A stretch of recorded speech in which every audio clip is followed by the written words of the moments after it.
The story of Prophet Dawud, peace be upon him.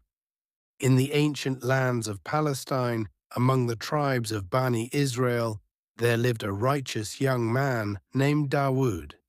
He was not born into nobility or wealth, but rather spent his youth as a humble shepherd in the rolling hills outside Bethlehem.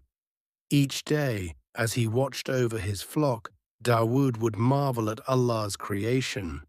How the birds sang their praises, how the mountains stood as mighty sentinels, and how the seasons changed with perfect precision. It was during these quiet moments that Dawud developed his deep love for Allah, often composing beautiful hymns of worship that seemed to make the very rocks and trees listen in reverence. The times were difficult for Bani Israel. They lived under the constant threat of their enemies, the Philistines, who had among them a fearsome warrior named Jalut. This giant of a man, known to history as Goliath, stood head and shoulders above all others, his very presence striking terror into the hearts of soldiers. The armies of Bani Israel, led by King Jalut, Saul, had gathered to face this threat. But even the bravest among them quaked at the thought of confronting Jalut in battle. One fateful day, young Dawud's father asked him to take provisions to his 3 older brothers who were serving in Jalut's army. As Dawud approached the battlefield, he heard the thunderous challenge of Jalut ringing across the valley. "Send forth your champion to face me. If he defeats me, we shall be your servants.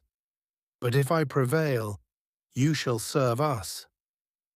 For 40 days this challenge had gone unanswered, for who among mortal men could stand against such a foe?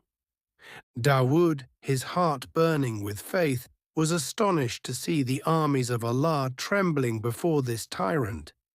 He asked the soldiers nearby, "What will be the reward for the man who kills this enemy of Allah and removes this disgrace from our people?"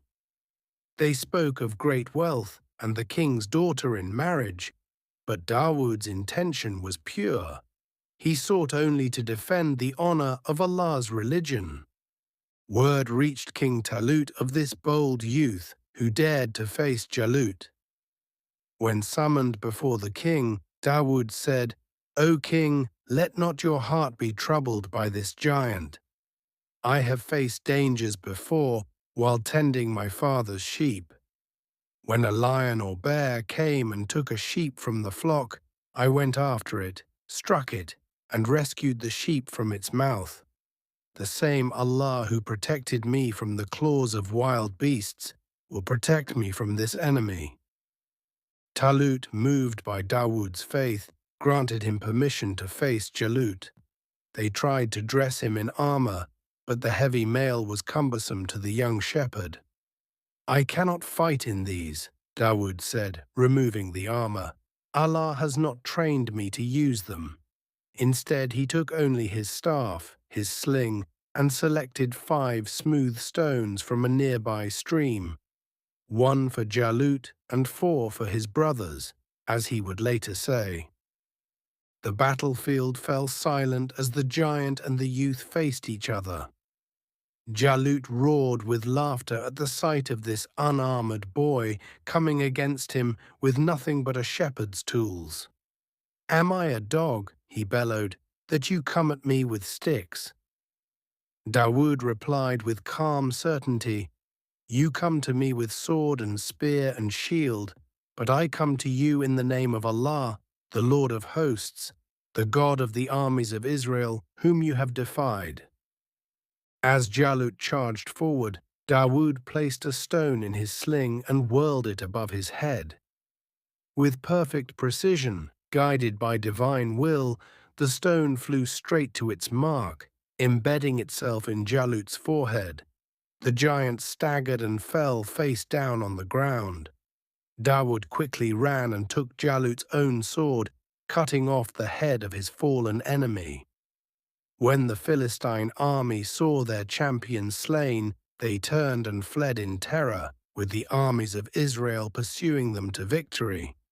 This miraculous triumph marked the beginning of Dawood's rise to prominence. King Jalut took him into his royal court, where Dawood's wisdom, courage, and beautiful recitation of Allah's praises endeared him to all.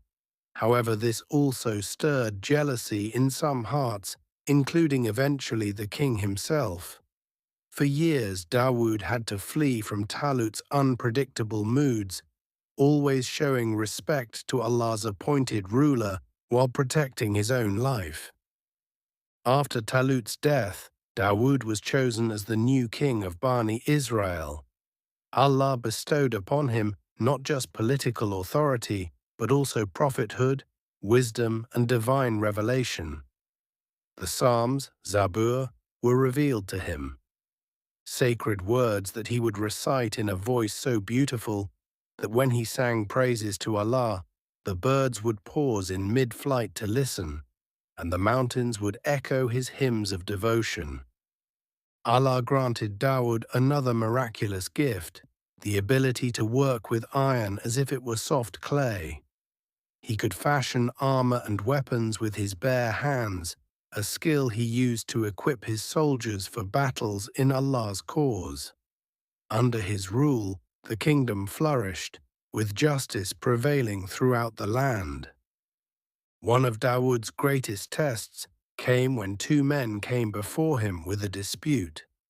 One was wealthy with 99 ewes, while the other was poor with only a single beloved sheep. The rich man demanded the poor man's sheep, claiming it was rightfully his. At first glance, Dawood ruled in favor of the wealthy man without hearing the full story. But then Allah sent him a revelation showing his error.